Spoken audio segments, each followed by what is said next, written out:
Yes, hello, friends and investors. It's Zaman Ray, and welcome back to my channel, Cerebral Homes.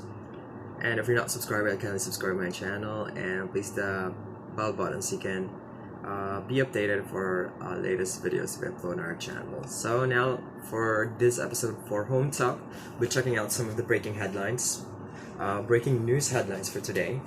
Let's now check the website of news, yahoonews.com. So at news.yahoo.com. So in the US, there's a poll that US confidence in police falls to historic low.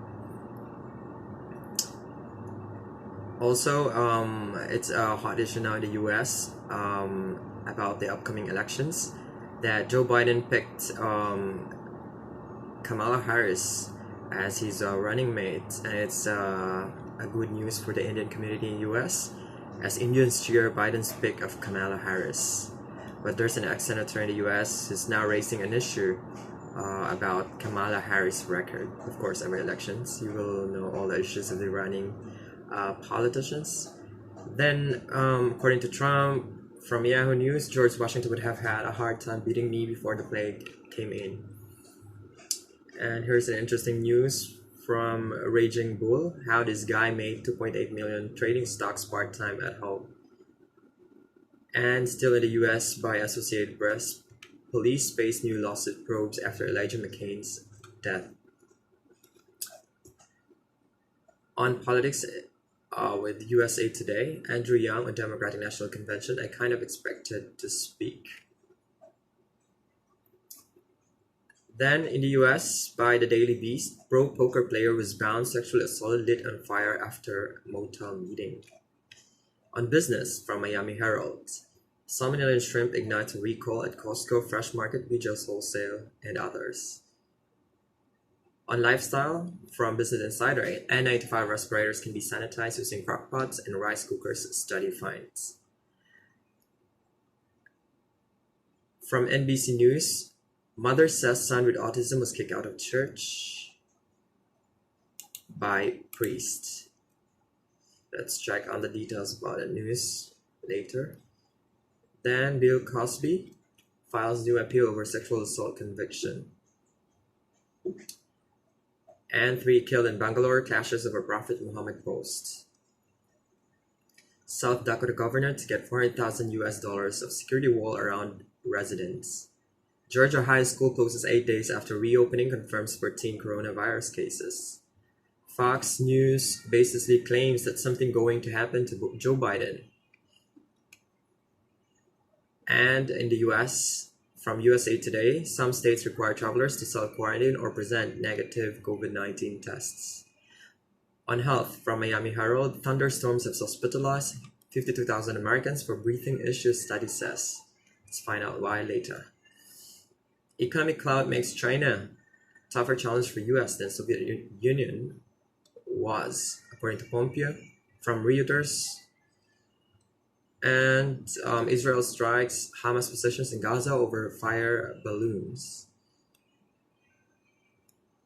Air Force helicopter shot at from ground while flying over Virginia. Crew injured. Now let's check out some of the details. Let's check this news about this mother who said that her son with autism was kicked out of church by priest. It was posted August 11th, 2020. A priest kicked out a 7-year-old boy who has autism for being a distraction, according to the child's mother in a video capturing the incident, which she posted to her Facebook page. It was shocking to say the least. Julia Visidomini, the boy's mother, told NBC News, "We're still hurt and upset about it, and it shows there is still much to be done to educate others of those with disabilities." Visidomini said she and her family members attended Christ the King Church in Hillside, New Jersey on Saturday for the baptism of her daughter Sophia. Visidomini, 38, said she'd been attending Roman Catholic Church since she was a child and that her 2 children, Nicholas and Christopher, 16, had been baptized there. "We just wanted Nicholas to be part of the celebration," Visidomini said, adding that she did not disclose that he had autism because she didn't think it was necessary, as the ceremony was a private family event.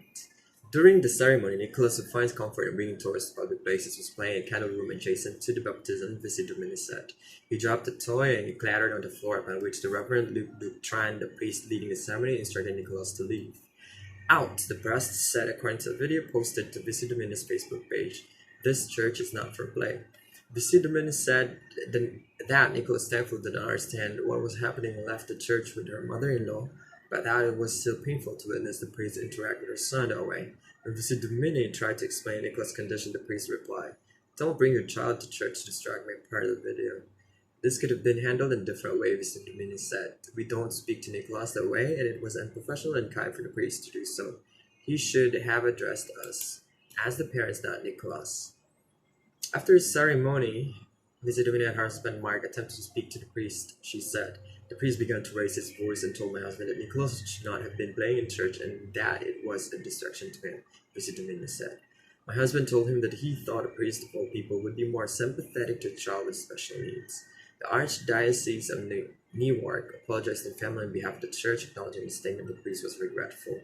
The pastor was unaware that the sibling playing in the nearby candle room during the ceremony was hazardous, the statement read. The pastor did not understand the child's behavior. He felt unprepared to respond appropriately, and his reaction to the situation was not pastoral. The Archdiocese also said that its Office for Pastoral Ministry with Persons with Disabilities is working with the Vici Dominus family to ensure that there is greater awareness in working with individuals with disabilities. While Vici Dominus said she appreciates that the Archdiocese reached out, she is still hoping for a personal apology from the priest. She also said she no longer plans to attend Christ the King Church because of the incident. The Bible speaks of welcoming all God's children, but there was no compassion in this instance, Vici Dominus said. Since sharing our story, others have shared stories of their own family members with special needs being shunned from the church. We want to continue spreading awareness that this is just not right. That's sad. I think for us, we have to be more compassionate or more understanding to persons with disabilities with special needs, because they're just special, and especially if it's happening in the church. So now let's move on to these news. 3 killed in Bangalore clashes over Prophet Muhammad post. 3 people have died in the Indian city of Bangalore after police fired on crowds protesting against an allegedly blasphemous Facebook post. Crowds gathered outside the house of local politicians whose relative was accused of making an offensive post about the Prophet Muhammad. They set fire to vehicles and attacked policemen who arrived at the scene with stones, police told BBC Hindi. Police have arrested the man and also 110 others who were in the crowd. City Commissioner Kamal Pant said that at least 60 policemen, including senior officers, were injured in the violence on Tuesday night. Curfew was also imposed in 2 police districts of the city, he said. Meanwhile, city police tweeted that the situation was under control, adding that personnel had fired live ammunition to disperse the crowd, only after using tear gas and batons first. The deaths were confirmed by the Home Minister of Karnataka state, of which Bangalore is the capital. The violence started after protesters massed outside the politician's house, as well as a police station after spotting the post, which local media say has since been deleted.